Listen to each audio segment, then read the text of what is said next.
Je m'appelle Alexia, j'ai 12 ans et je suis en rémission d'un cancer depuis 2 ans. Je m'appelle Imen, j'ai 16 ans et je suis en rémission d'un cancer des ganglions. Être en rémission, c'est ne plus avoir le cancer à l'intérieur de soi, mais devoir encore aller parfois à l'hôpital pour faire des tests pour être sûr que ça va toujours bien. Il y a 5 ans, j'ai été malade, donc j'ai été atteinte d'un cancer, donc des ganglions. Donc moi, j'ai eu un cancer, un sarcome d'Ewing, donc normalement ça se trouve dans les os, mais moi je l'ai eu au nerf sciatique, donc c'est plus ou moins au niveau de la cuisse.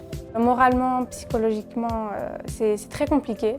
On apprend en fait à être courageux, on est face à une situation qui est très compliquée à vivre. Ce qui était dur quand j'étais malade, c'est de ne plus voir mes copines et pas manger ce que je voulais.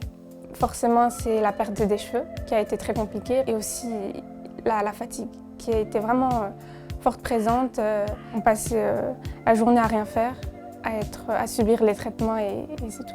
On arrête de vivre, mais ça ne nous empêche pas d'aller de l'avant. Donc on peut continuer à rêver, à vouloir faire ce qu'on veut et pas se laisser abattre parce que la maladie, elle est là. Et on doit la prendre comme un défi. Quand j'arrivais à l'hôpital, par exemple, je rigolais. Moi, je rigolais tout le temps, mais je rigolais de nervosité. Par exemple, papa il disait on veut bien la chambre avec vue sur le parking, s'il vous plaît. Enfin, tous des trucs un peu drôles.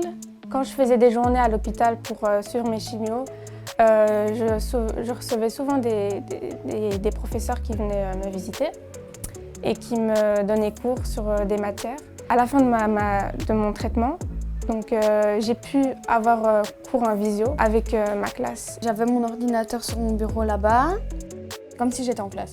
Par contre, je peux pas papoter avec mes copines. Maintenant que je suis guérie, je fais un peu tout ce que je veux, dans les règles du coronavirus bien sûr. Je peux manger ce que je veux, je peux faire tout, sans règles entre guillemets, en rapport avec ma maladie. Depuis toute petite, j'ai toujours voulu suivre, on va dire, un petit peu le parcours dans tout ce qui est dans le domaine de la médecine. Donc c'est un domaine en fait qui me passionne depuis toujours. Et puis ça m'a donné encore plus envie de travailler dans la médecine. Mon rêve, c'est d'ouvrir un restaurant avec mon papa. On a déjà trouvé le nom, donc c'est un mélange entre gastronomie et mon surnom, donc Gaga, donc ça fait Gagastronomia.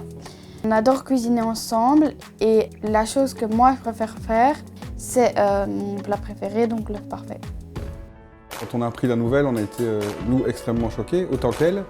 Notre réaction en tant que papa et maman a été justement, au-delà de la réaction de choc, on était un peu anéantis. Et c'est elle qui, par cette fameuse phrase qu'elle m'a dit un jour, m'a permis d'arrêter de me lamenter sur mon sort en disant « ne crois pas, on n'imagine même pas que je vais mourir. Moi, ce combat-là, je vais le mener et je vais le mener jusqu'au bout et je vais y arriver. » En fait, je reste un papa super fier, autant de ma fille que de sa sœur d'ailleurs, qui l'a super accompagnée pendant son combat. Pour l'instant, je suis heureuse, tout simplement. J'ai survécu à un lourd combat, mais qui a eu une fin heureuse.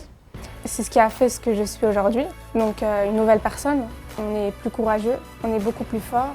On sait que rien n'est impossible, donc qu'on peut surmonter chaque obstacle que l'on croise dans notre vie.